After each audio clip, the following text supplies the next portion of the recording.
எனது ஆரோக்கியமான வாழ்வுக்கு பெண்களின் பங்களிப்பு. சிறுவயது பாலியல் துஷ்பிரயோகத்தை நான் முதலாக ஒப்ரா வின்ஃப்ரி இவ ஒரு தொலைக்காட்சி தொகுப்பாளர்.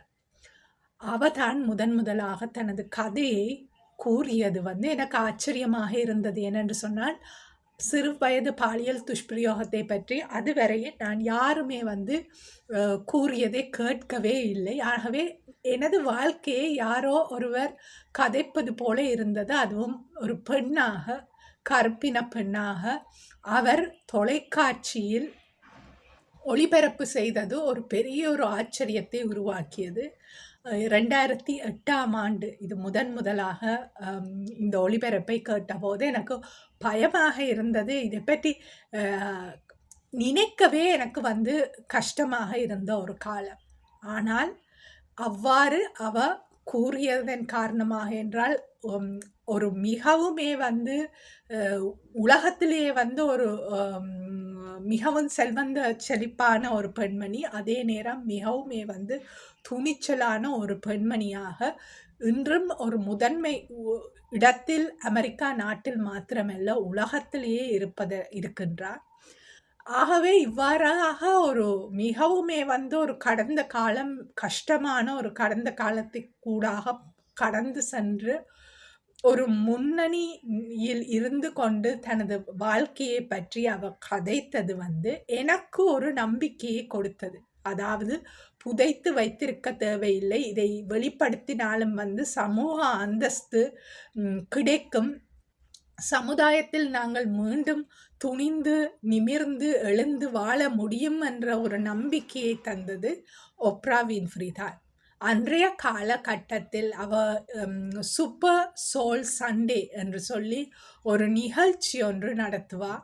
ஆகவே என்னை பொறுத்தவரையிலே கிறிஸ்தவ ஆலயத்துக்கு செல்வதற்கு பதிலாக இந்த சூப்பர் சோல் சண்டேயை கேட்பதே ஒரு தாய் ஸ்தானத்தில் தான் நான் ஒப்ரா வின்ஃப்ரியை வைத்து அவளுடைய ஒரு பிரச்சனை என்று சொன்னால் நான் உடனே யூடியூபில் ஒப்ரா வின்ஃப்ரி என்று சொல்லி அடித்தேன் என்று சொன்னால் ஏதோ ஒரு விதத்தில் அந்த பிரச்சனைக்குரிய தீர்வை நான் ஊடாக கண்டு கொண்டேன். நிறைய பேரை பேட்டி கண்ட நபர், எல்லா பேட்டிகளுமே ஏதோ ஒரு விதத்தில் அந்த காலத்தில் என்னை மேம்படுத்துகிற ஒன்றாகத்தான் இருந்தது.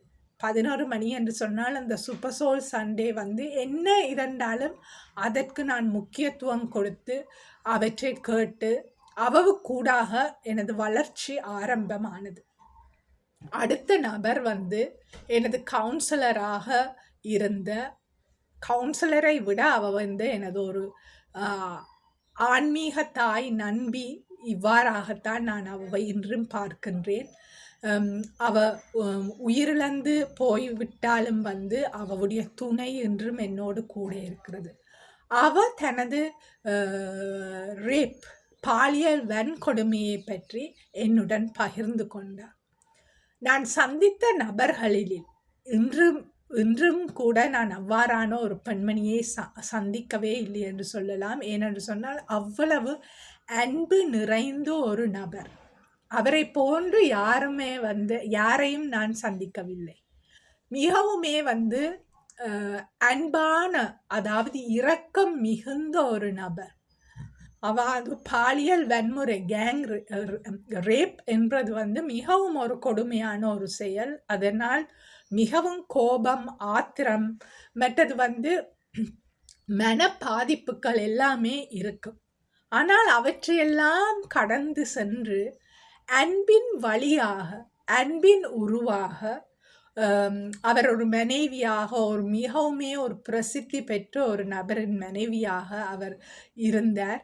உண்மையிலேயே ஆச்சரியமாக இருந்தது. அவருடைய கடந்த கால வாழ்க்கை மிகவுமே ஒரு சோகமாக பிரச்சனைகள் மிக்கமாக இருந்தாலும் அவர் திருமண பந்தத்தில் மிகவுமே ஒரு சந்தோஷமாக, அதே நேரம் ஒரு மிகவும் ஒரு சிறந்த ஒரு நபரின் மனைவியாக அவருக்கு வாழ்க்கை அமைந்தது. எனக்கு உண்மையிலேயே ஒரு வாழலாம். அதாவது எனது கடந்த காலத்தை எல்லாம் நான் மாற்றி, ஒரு சந்தோஷமான ஒரு வாழ்க்கையை, அன்பான ஒரு வாழ்க்கையை, மிகவும் இரக்கத்துடன் இந்த பொ பூமியை அல்லது இந்த மனிதர்களைக் கண்டு பயப்படவோ, கோபப்படவோ அல்லது வெறுக்கவோ தேவையில்லை. எவர்கள் எம்மை அழித்தார்களோ, அழிக்க முற்பட்டார்களோ, அவர்களுக்கு அன்பை செலுத்தலாம் என்ற ஒன்றை நான் அறிந்து கொண்டது இந்த பெண்மணியூடாகத்தான். அவருடைய மரணச் சடங்கில் அவருடைய கணவர் அவருடைய ரேப் எல்லாவற்றையும் பற்றி பகிர்ந்தது பலருக்கு ஆச்சரியமாக இருந்தது. கணவர் அவரை குறித்து பகிர்ந்த விடயங்கள், கடந்த காலத்தினூடாக அவர் எவ்வாறு பயணித்து ஒரு சிறந்த பெண்மணியாக, அன்பு, இரக்கம், நான் ஒரே சொல்வது, இயேசுவின் ஒரு உருவாக எனது வாழ்க்கையில் வந்த ஒரு நபர் என்று சொன்னால் அது கரின் ராமச்சந்திரா தான், வேறு யாருமே இல்லை. அந்த இயேசுவை நான் அவவின் உருவில் கண்டேன். அவ என்னை அவ்வாறு தான் ஒரு தாயினுக்கு மேலாக என்னை வழிகாட்டினா, அன்பு செலுத்தினா. நான் மீண்டும் எழுந்து நிற்கிறதற்கு ஒரு முக்கியமான காரணம், உண்மையிலேயே அவ சந்திக்கும் போது நான் பட்ட மரம் போல தான் இருந்தேன்.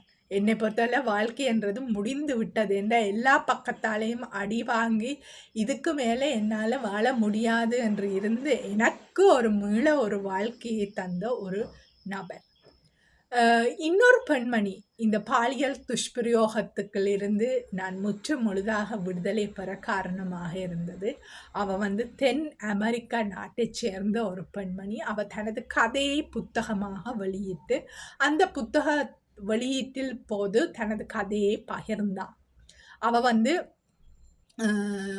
கண் தெரியாத தனது தந்தையால் எவ்வாறு பாலியல் வன்முறைக்கு உட்பட்ட என்று கூறிய போது ஆச்சரியமாக இருந்தது. ஏனென்று சொன்னால், மாற்றுத்திறனாளிகளை நாங்கள் எப்பொழுதுமே ஒரு அவர்கள் மீது பரிதாபப்படுவது வழமை.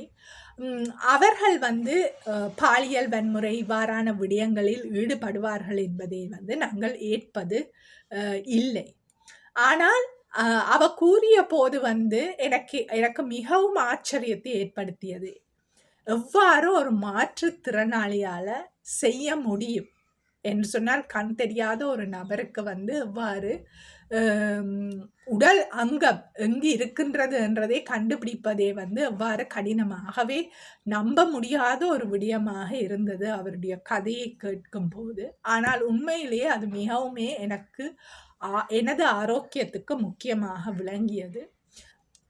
நமது குடும்பத்தில் ஒரு பார்வையற்ற ஒரு நபர் இருந்தார்.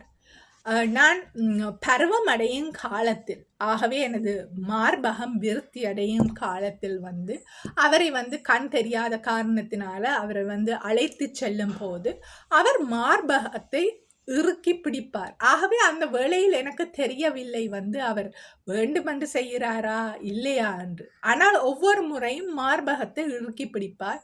ஆனால் என்னால் அவர் மீது குற்றம் சுமத்த முடியவில்லை. ஏனென்று சொன்னால், கண் தெரியாத நபர் எவ்வாறு அதை ஆனால் மீண்டும் மீண்டும் அவர் அதையே தான் செய்தார். ஆகவே அது ஒரு பெரிய ஒரு புரிந்து கொள்ள முடியாத ஒரு விடயமாக இருந்தது. அதாவது அவர் மீது அவர் தெரியாது செய்கிறார் என்றாலும் எவ்வாறு மீண்டும் மீண்டும் அதே இடத்தில் அவரால் பிடிக்க முடிகின்றதுன்றது ஒரு கேள்விக்குறியாக இருந்தாலும், எனக்கு அதை புரிந்து கொள்ள முடியாத ஒன்றாக இருந்தது. ஆனால் அந்த பெண்மணியின் கதையை கேட்ட பிறகு அவ்வாறான ஆண்கள், அதாவது கண் தெரியாது என்ற நிலைமையில் இருக்கின்ற ஆண்களாலும் பாலியல் துஷ்பிரயோகங்களை நடத்த முடியும் என்ற ஒரு உண்மையை அறிந்து கொண்டேன். ஆகவே அந்த குழப்பத்துக்கு ஒரு தெளிவு வந்தது. இது நடந்திருக்கிறதுக்கு சந்தர்ப்பம் இருக்கு. இதை பரிதாபம், அவர் இயலாமை காரணமாகத்தான் செய்தார் என்று சொல்ல முடியாது. அவர் தெரிந்தும் செய்திருக்க வாய்ப்பு உண்டு. அந்த காலத்தில் ஒன்று வெளியில் சொல்ல முடியவில்லை. ஏனென்று சொன்னால், சொல்லும் போது நம்மீது குற்றம் காணும் சமுதாயத்தின் மத்தியில் வாழ்ந்த காரணம் மற்றது சமுதாயத்தில் மிகவும் அந்தஸ்தில் உள்ள நபரை குறைத்து கூற முடியாது. வயதில் கூடிய நபர் இவ்வாறான மற்றது மாற்றுத்திறனாளியாக இருக்கும்போது அவ்வாறான நபர் மீது பழி சுமத்தும் போது அது இன்னும் எங்களுக்கு பெரிய ஒரு பாதிப்பைத்தான் தெரியும். ஏதோ நாங்கள் ஒரு கஷ்டப்படுகிற மனிதனை குற்றம் சுமத்துகிறோம் என்ற ஒரு நிலைமைக்கு. ஆகவே அன்றைய தினம் நான் எல்லாவற்றையும் எதையுமே பேசாவிடினும் அந்த பெண்மணியின் கதையின் பின்னர் எனக்கு ஒரு தெளிவு. அதாவது இவ்வாறான விடயங்கள் நடக்கலாம். இவ்வாறான விடயங்கள் நடக்கும் போது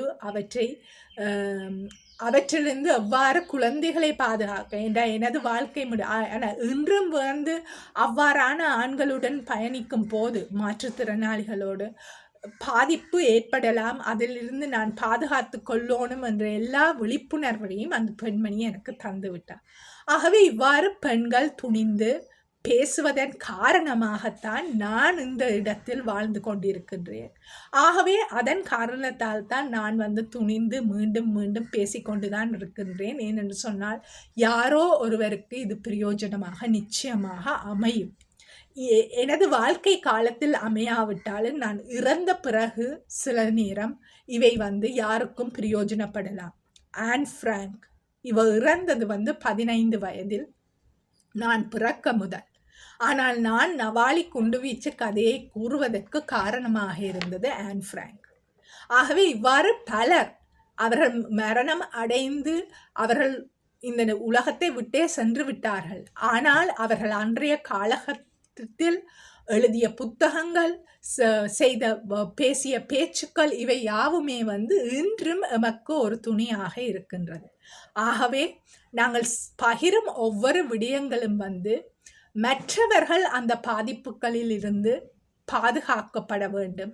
மற்றவர்களுக்கு அது ஒரு தன்னம்பிக்கையே இருக்கு. நான் மாத்திரம் இதனால் பாதிக்கப்படவில்லை, என்னை போல இன்னொரு நபரும் பாதிக்கப்பட்டிருக்கின்றார் என்ற ஒரு விழிப்புணர்வை அவர்களுக்கு ஏற்படுத்தி நான் அதாவது மொரீன் இவ்வளவு தூரம் பயணிப்பாவானால் ஏன் நான் பயணிக்க கூடாது என்று சொல்லி அவர்களுக்குள்ளே ஒரு தூண்டுதலை ஏற்படுத்தி முன்னேறி செல்வதற்கு தான் இந்த காணொளிகள் பகிரப்படுகின்றன.